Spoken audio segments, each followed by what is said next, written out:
Olá a todos, é com grande alegria que vamos dar início a mais um estudo bíblico da carta de Paulo aos Romanos, hoje no capítulo 11.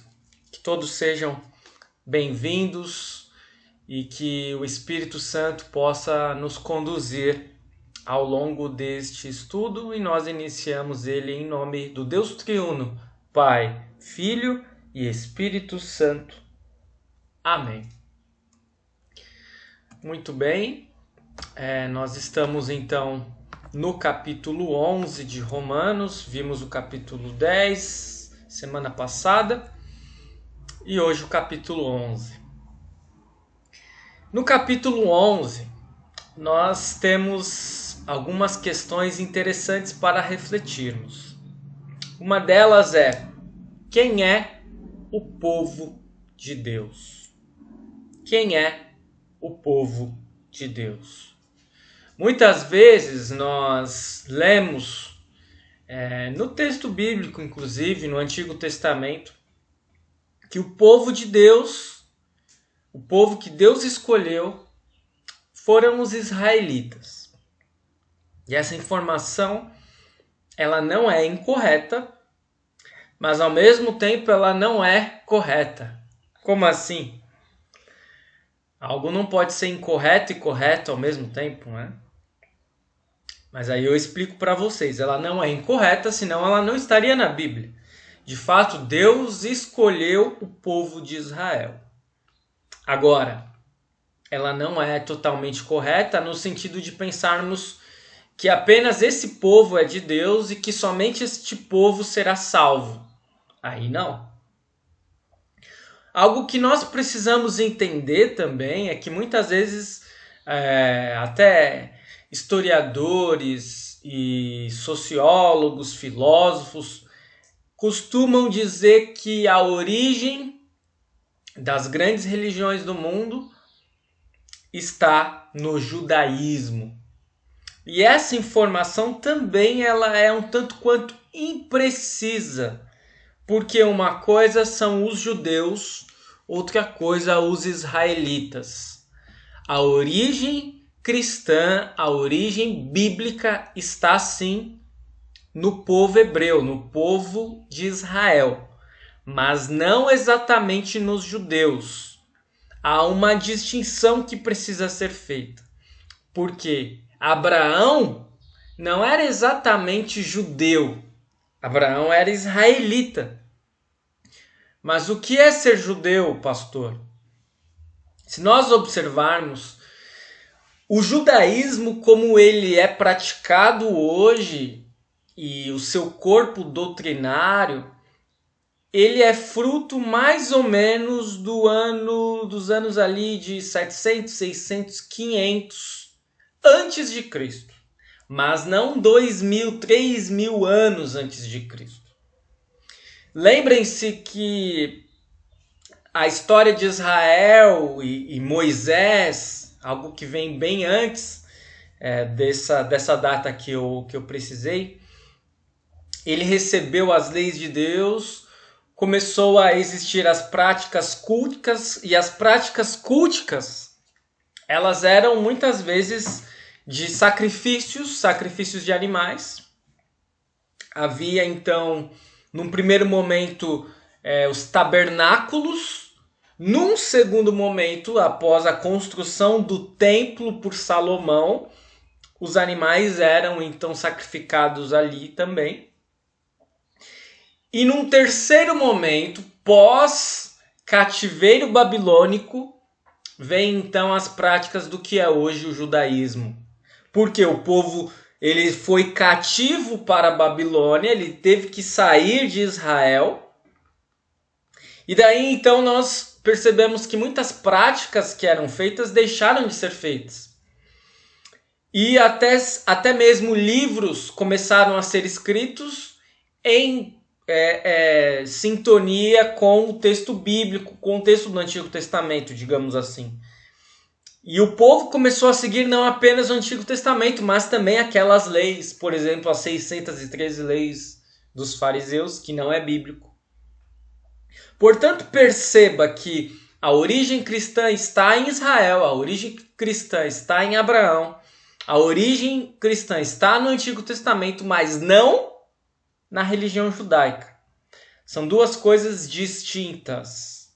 O povo de Deus, o povo que Deus escolheu, o povo de Israel, o povo hebreu, era para que deste povo, encarnasse, viesse, nascesse o Salvador do mundo. Não é? Portanto, o povo é importante, o povo hebreu é importante, ele é escolhido por Deus, mas ele não tem a exclusividade de ser povo de Deus, não. A nossa origem está no Antigo Testamento. Os cristãos, eles são povo de Deus e eles descendem do povo do Antigo Testamento, mas não dos judeus, e sim dos israelitas. E essa distinção é de extrema relevância a ser feita. Vamos então partir para o texto bíblico, levando em consideração tudo isso que eu falei há pouco nesta introdução. Hoje nós vamos fazer um pouquinho diferente, meus amados irmãos, minhas amadas irmãs. E eu acho que a partir de hoje vamos fazer assim. Eu sempre vinha trazendo o texto bíblico inteiro para vocês e vamos continuar fazendo leitura bíblica inteira, mas agora eu faço questão de que você abra a sua Bíblia, de que você tenha contato com o texto próximo a você, não exatamente na tela. E caso você não tenha o texto bíblico conforme eu farei aqui a leitura, que você ouça, ou que você procure outras maneiras, no celular, etc. Eu sei que às vezes você pode estar acompanhando esse estudo bíblico pelo celular, então procure a Bíblia que você estiver em casa. Talvez você não tenha a tradução que eu tenho aqui, a minha tradução a ser utilizada é a tradução que nós utilizamos em nossos cultos, em nossos estudos nas missões, a tradução Nova Almeida, aquela que a sigla é NAA, Nova Almeida.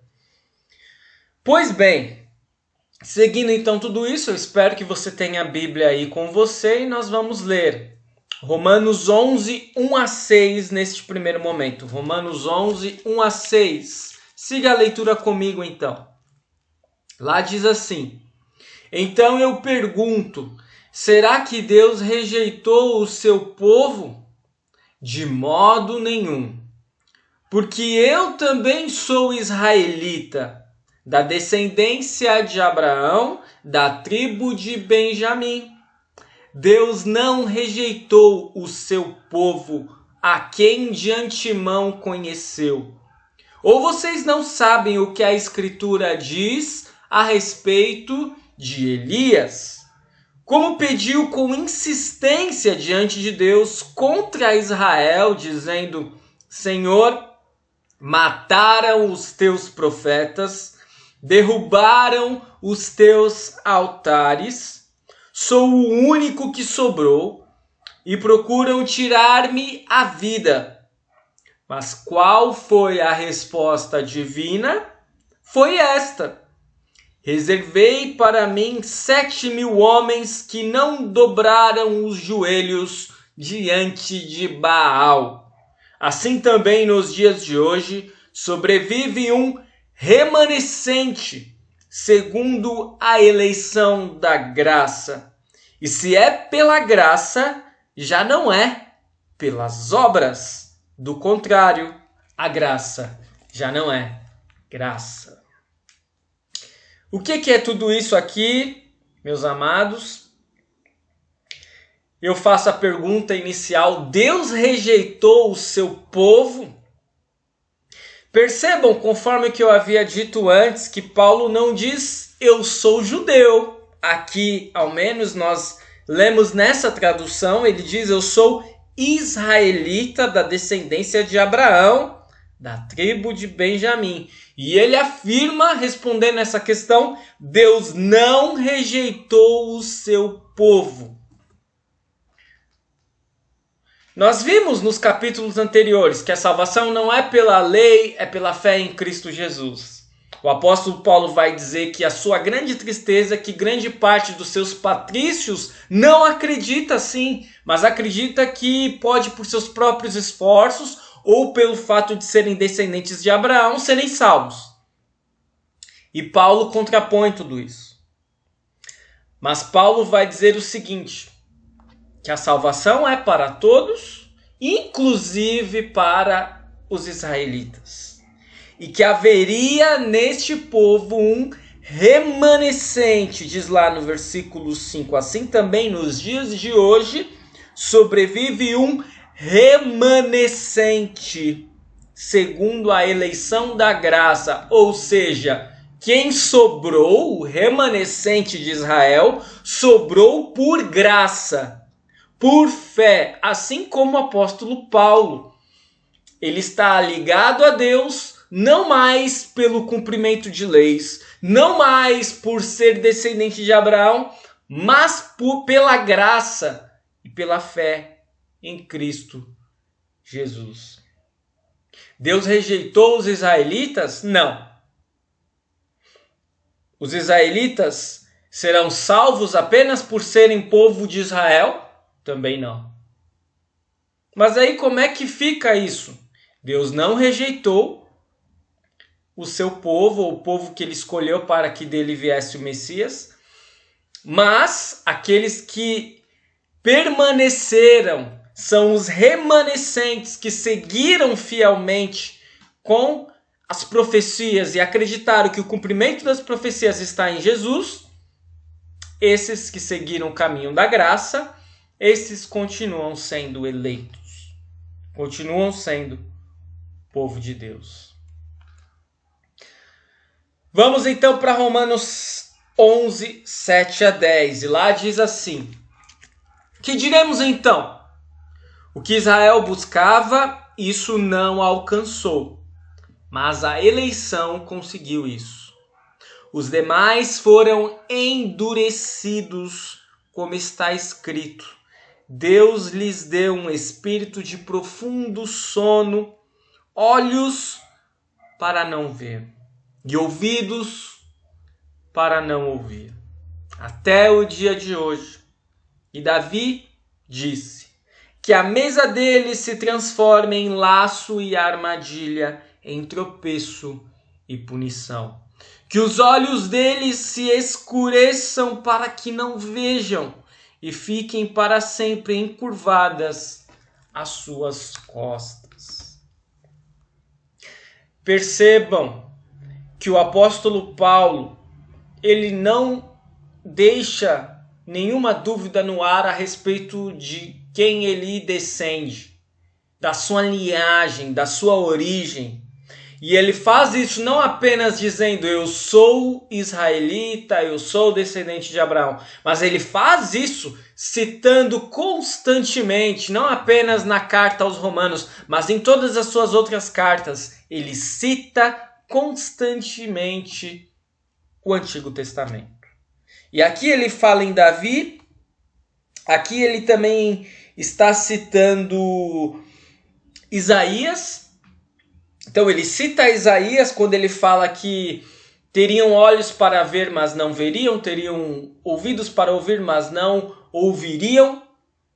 E ele cita Davi lá no versículo 9, e é o Salmo 69, que ele está citando ali nos versículos 9 e 10. Muitas vezes a gente pode se questionar qual é o pior castigo que nós podemos receber de Deus. Será que é uma doença? Será que é a pobreza? Será que é o desemprego? Será que é uma pandemia como estamos vivendo? Será que em tempos difíceis, fome, nudez, qualquer outra espécie de escassez e de necessidade, isso pode ser visto como o pior castigo que recebemos de Deus? E eu vou dizer para vocês, apesar de tudo isso ser difícil, apesar de estarmos atravessando tempos complicados, eles não chegam nem perto do pior castigo que podemos receber de Deus e que parte dos israelitas receberam. Que castigo é esse? Ter olhos e ouvidos que não enxergam e nem ouvem.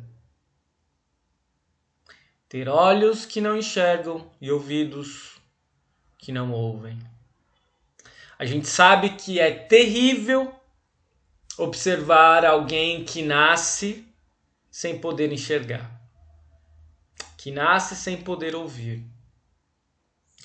É terrível também quando alguém desenvolve alguma deficiência em sua vida após ter podido enxergar ou ter conseguido ouvir.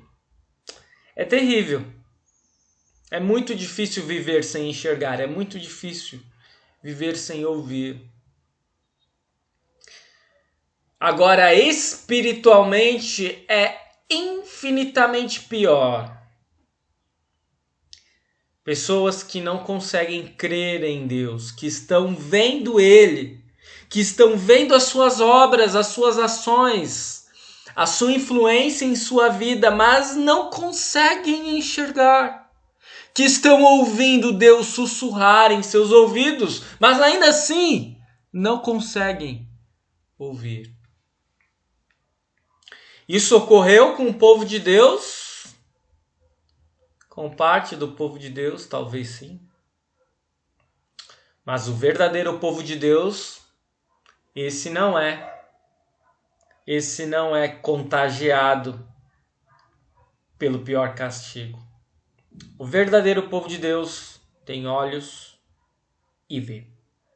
O verdadeiro povo de Deus tem ouvidos e ouve. Quem é o verdadeiro povo de Deus? Aqueles que têm olhos para ver e têm ouvidos para ouvir que Deus é o único Deus verdadeiro, Deus triuno, Pai, Filho e Espírito Santo.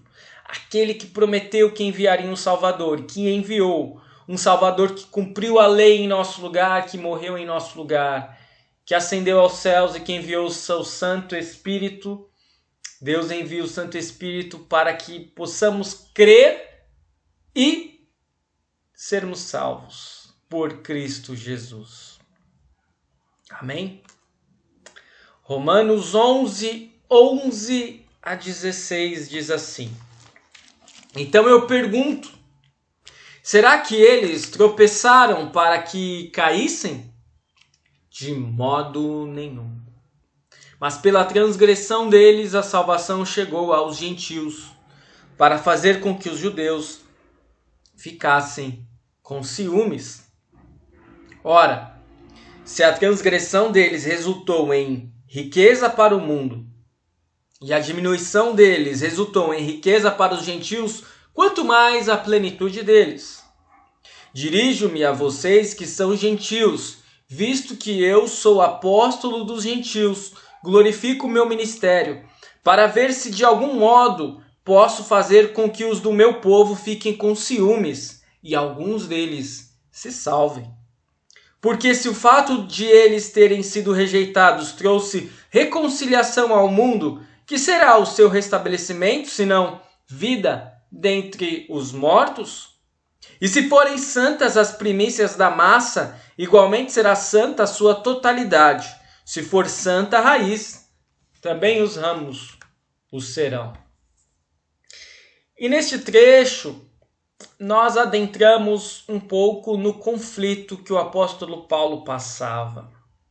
O apóstolo Paulo, que era israelita, o apóstolo Paulo que seguiu o judaísmo a fundo, que procurava seguir as leis, mas que após a transformação no caminho de Damasco por Jesus, quando ele ficou cego e depois voltou a ver, e aí ele enxergou Jesus, e Jesus falou com ele, disse: Paulo, por que me persegues? Sabemos de toda a história. O apóstolo Paulo passa então de perseguidor a perseguido, passa a proclamar a mensagem que ele perseguia, e aí então ele se torna o apóstolo dos gentios. Por quê? O apóstolo Pedro, com quem até então estava, digamos assim, a proeminência na proclamação da palavra, claro, também havia os outros apóstolos que foram espalhados pelo mundo para disseminar o evangelho, mas num primeiro momento o apóstolo Pedro, digamos assim, é o capitão da tropa. O apóstolo Pedro parece se dedicar mais aos judeus, não que ele não tenha pregado também a gentios. E o apóstolo Paulo passa então a se dedicar aos gentios, não que ele também não tenha pregado aos judeus. E o apóstolo Paulo passa por esse conflito. Alguém que é israelita, que descende de Abraão, mas que acaba tendo que pregar a lei para os seus patrícios que estão distantes do evangelho. E aí o apóstolo Paulo vai falar da metáfora das primícias. Lá no versículo 16 ele diz assim: se forem santas as primícias da massa, igualmente será santa a sua totalidade. Se for santa a raiz, também os ramos o serão. E aí poderíamos fazer assim o paralelo, a ligação com os patriarcas, que seguiram fielmente a vontade de Deus, talvez não tão fielmente assim, porque eram falhos, eram pecadores como eu, como vocês. Agora, eles procuraram viver pelas promessas de Deus, correto? E esse é o ponto, quer dizer, a fonte, a raiz, as primícias do povo hebreu, ela é santa, por seguir pelas promessas de Deus. Consequentemente, eles herdaram o que havia de bom, mas muitos se desvirtuaram do caminho, seguiram por outras veredas e assim se distanciaram da salvação. Por isso esse conflito que existia no apóstolo Paulo, por isso ele cita tantas vezes os israelitas, e também porque era o primeiro alvo da sua mensagem, apesar de não ser o maior alvo, que acabou se tornando os gentios. Romanos 11, 17 a 24, o apóstolo Paulo vai dizer o seguinte: se, porém, alguns dos ramos foram quebrados, e você, sendo oliveira brava, foi enxertado no meio deles, e se tornou participante da raiz e da seiva da oliveira, não se glorie contra os ramos. Mas se você se gloriar, lembre que não é você que sustenta a raiz, mas é a raiz que sustenta você. Então você dirá: alguns ramos foram quebrados para que eu fosse enxertado.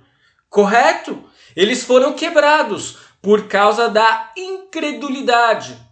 Mas você continua firme mediante a fé. Não fique orgulhoso, mas tema. Porque se Deus não poupou os ramos naturais, também não poupará você. Considere, pois, a bondade e a severidade de Deus para com os que caíram, severidade, mas para com você, a bondade de Deus, desde que você permaneça nessa bondade. Do contrário, também você será cortado. Eles também, se não permanecerem na incredulidade, serão enxertados, pois Deus é poderoso para os enxertar de novo. Pois, se você foi cortado daquela que por natureza era uma oliveira brava, e contra a natureza foi enxertado numa oliveira boa, quanto mais esses, que são ramos naturais, serão enxertados na sua própria oliveira. Estimados irmãos, estimadas irmãs, estamos aqui diante de uma analogia, de uma comparação. Então vamos tentar entender essa comparação que o apóstolo Paulo faz, que é uma comparação até certo ponto bem simples. Precisamos lembrar que lá na época em Israel havia assim certos alimentos que eram muito comuns, eram próprios, típicos da dieta de Israel, dos hebreus, dos palestinos, da população que vivia por lá. E um desses alimentos de grande relevância e importância, e até hoje o é são os azeites, são as azeitonas, são os frutos das oliveiras, correto? E aqui eu tenho alguns dados que eu pesquisei acerca da oliveira, porque de antemão logo digo a vocês, eu sou um cidadão de cidade, eu sou um citadino. Eu não entendo nada de plantas, de agricultura, mas nós podemos pesquisar, né? E lá na minha pesquisa eu vi o seguinte: uma oliveira cresce lentamente, amadurecendo após cerca de 30 anos. Então tem um crescimento bem lento a oliveira. A poda, né, o corte ou o enxerto, colocar, né, enxertar em uma árvore, no caso aqui da oliveira, permite com que a árvore produza frutos durante séculos ou mesmo milênios. Ou seja, se você, por acaso, após essa pandemia, quiser fazer uma viagem e for até Israel, e você visualizar algumas daquelas oliveiras, possivelmente algumas daquelas oliveiras terão, quem sabe, testemunhado a vida da igreja primitiva. Talvez, não sei, posso aqui estar viajando, mas algumas podem até ser do tempo do ministério terreno de Jesus, vejam só. A oliveira cultivada, ela representa Israel. A oliveira brava representa quem? Eu, você, os gentios. E pela fé, os ramos individuais, judeus e gentios, são incorporados ao verdadeiro povo de Deus, o povo de Israel, a igreja, e não exatamente os israelitas. Ou seja, quem é cortado, na linguagem paulina aqui, neste trecho de Romanos 11, quem é cortado são os israelitas, que não creem. Quem é enxertado?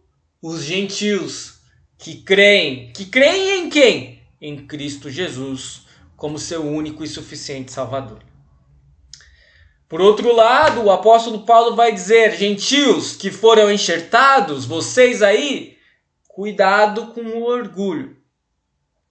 Por isso, não olhe para quem foi enxertado, não olhe para o broto, não se olhe como alguém que mereça algum crédito em sua salvação, em sua fé. Olhe sempre para a raiz na qual nós fomos enxertados, que é Cristo Jesus. E mesmo aqueles que foram cortados podem ser enxertados novamente, diz o apóstolo Paulo. Porque o que importa é estar vinculado à raiz, e a raiz é Cristo. Romanos 11, 25 a 32, diz assim: porque não quero, irmãos, que vocês ignorem este mistério, para que não fiquem pensando que são sábios. Veio um endurecimento em parte a Israel, até que tenha entrado a plenitude dos gentios. E assim, todo Israel será salvo, como está escrito: o libertador virá de Sião e afastará de Jacó as impiedades. Esta é a minha aliança com eles, quando eu tirar os seus pecados. Quanto ao evangelho, eles são inimigos por causa de vocês. Mas quanto à eleição, amados por causa dos patriarcas, porque os dons e a vocação de Deus são irrevogáveis. Porque assim como no passado vocês foram desobedientes a Deus, mas agora alcançaram misericórdia à vista da desobediência deles, assim também estes agora foram desobedientes, para que também eles alcancem misericórdia à vista da que foi concedida a vocês. Porque Deus encerrou todos na desobediência, a fim de mostrar a sua misericórdia a todos. Paulo continua na sua comparação, israelitas e gentios, aqueles que eram, digamos assim, natural a natural videira, o ramo natural, e aqueles que foram enxertados, e o que importa mesmo é a raiz, conforme vimos. E aí ele diz assim, os dons e a vocação de Deus são irrevogáveis. E o que ele quer dizer com isso? O que Deus dá, ele não tira simplesmente. Ele até pode tirar, mas ele procura seguir conforme as promessas que ele faz e ele cumpre.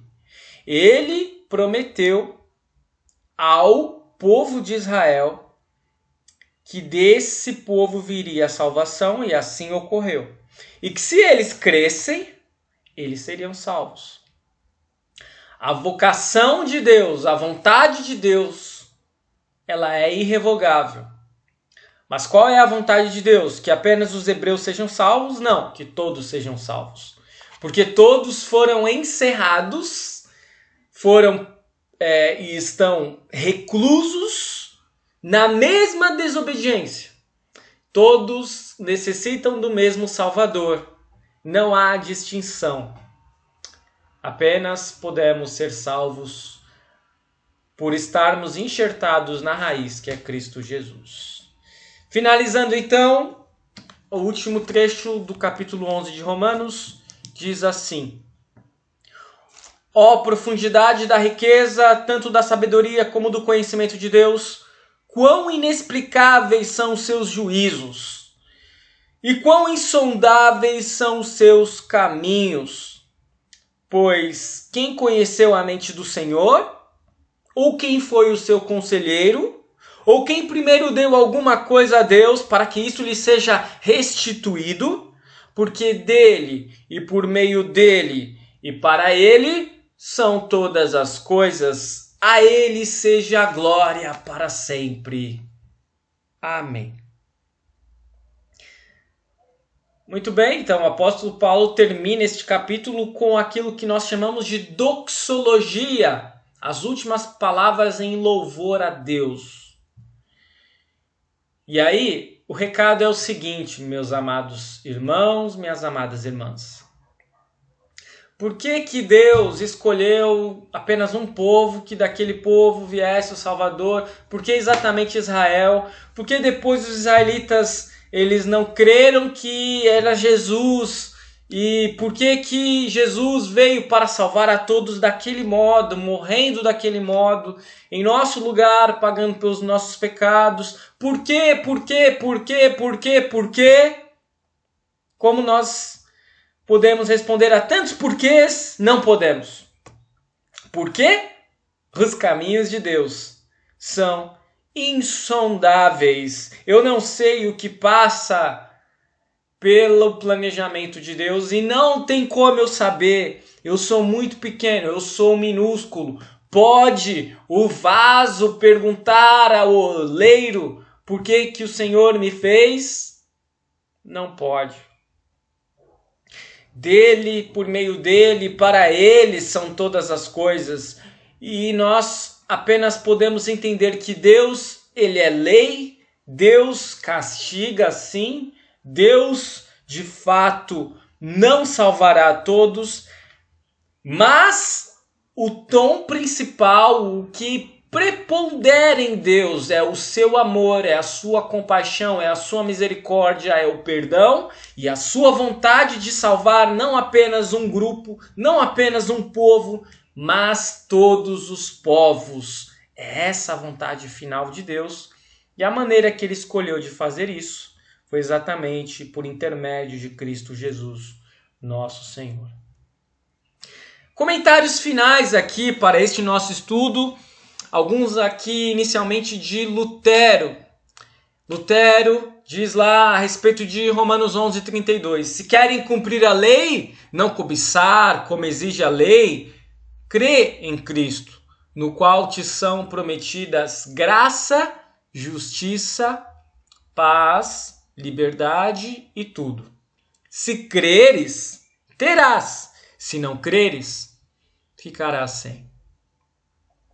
Não há como seguir dois caminhos, só há um caminho. Eu até posso querer agradar a Deus por minhas obras, mas Deus não observará elas no que se refere à minha salvação. Ele apenas observa um único caminho que Ele preparou, que é Cristo Jesus. Se nós cremos, nós cumprimos toda a lei em Cristo. Se nós não cremos, por maiores esforços que possamos empreender, nós não cumprimos nenhuma vírgula da lei. Romanos 11:33, Lutero vai dizer a respeito então do texto lá que diz assim: ó profundidade da riqueza, tanto da sabedoria como do conhecimento de Deus, quão inexplicáveis são os teus juízos e quão insondáveis são os seus caminhos. É o que diz Romanos 11:33. Lutero diz assim a respeito desse texto: também tenho em mente o que Jesus respondeu a Filipe quando este disse: mostra-me o Pai. Qual foi a resposta de Jesus? Não crês que eu estou no Pai e que o Pai está em mim? Quem me vê a mim, vê o Pai. Filipe bem que gostaria de ter visto a majestade do Pai, e no fim das contas, mesmo se conhecêssemos todos os juízos ocultos de Deus, poderia isso ser de maior proveito e piedade do que o mandamento e a promessa de Deus?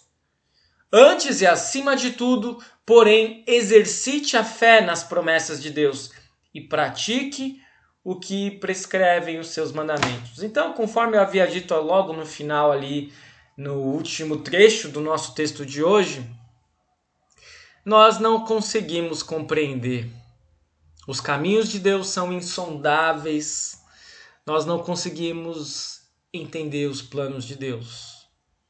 Mas se nós queremos ver a Deus, precisamos olhar para Jesus, conforme ele disse a Filipe. E mesmo se conhecêssemos todos os juízos ocultos de Deus, diz Lutero, poderia isso ser de maior proveito e piedade do que o mandamento e a promessa de Deus? Portanto, se vocês se preocupam em conhecer melhor a Deus, qual é o caminho? Olhar para Cristo e procurar seguir a vontade de Deus, que está onde? Nos mandamentos, nos 10 mandamentos. O que vimos hoje então, amados no Senhor, quem é o verdadeiro povo de Deus? O verdadeiro povo de Deus é constituído por todos os crentes em Cristo Jesus.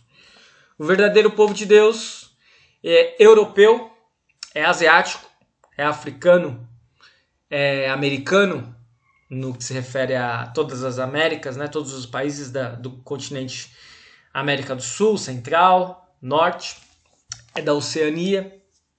Não há um povo exclusivo que seja alvo da salvação. Todos os povos são alvo da salvação.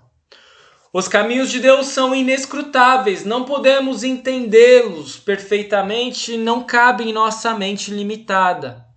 O que nos cabe é olhar para Cristo, crer nele, procurar seguir a vontade de Deus e sempre fugirmos do orgulho, porque nós somos salvos não pelo que nós fazemos, mas pelo que Cristo fez por nós. Muito bem, era este o nosso estudo de hoje. Vamos concluir com uma oração final. Você ore aí em sua casa junto comigo conforme estas palavras que aparecem e depois eu vou dar prosseguimento a esta oração. Oremos. Agradeço-te, meu Pai Celeste, por Jesus Cristo, teu Filho amado, que bondosamente me guardaste neste dia. E peço-te que queiras perdoar-me todos os pecados e injustiças que cometi e guardar-me misericordiosamente nesta noite. Pois confio a mim, meu corpo e minha alma, e tudo em tuas mãos. Teu santo anjo esteja comigo, para que o mau adversário não se apodere de mim.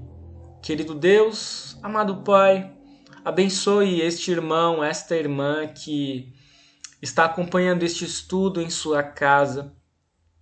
Sabemos que estamos vivendo um tempo difícil de pandemia, de distanciamento social, de muito desemprego, necessidades. As pessoas muitas vezes estão aflitas, angustiadas e até desesperadas. Não permita que este desespero chegue até nós. Nós vimos no estudo de hoje que o maior castigo de Deus não é ficar doente, perder um emprego ou ter necessidades físicas, mas é olhar para Ele e não enxergá-lo. É ouvir a sua palavra e não conseguir ouvi-la. Por isso, nós te pedimos que o Senhor jamais nos deixe deixar de ver e de ouvir que o Senhor é o nosso único Deus e que a nossa salvação está unicamente em Cristo Jesus. E que a nossa fé, que a nossa prática cristã jamais nos deixe nos contagiar por orgulho religioso, vazio e falso, mas que nós possamos em humildade saber que apenas Cristo nos salva e que este mesmo Cristo precisa ser proclamado a todos, indistintamente, independentemente de qual seja a origem étnica desta pessoa. Por tudo isso, nós te pedimos, te agradecemos em nome de Cristo Jesus, nosso Senhor e Salvador. Amém. Foi um prazer mais uma vez estarmos juntos. Que Deus abençoe o seu lar, que Deus abençoe a sua noite, que você tenha uma abençoada noite de descanso e amanhã possa acordar renovado, com alegria e disposição para servir a Deus e ao seu próximo. Que assim seja. Amém. Grande abraço.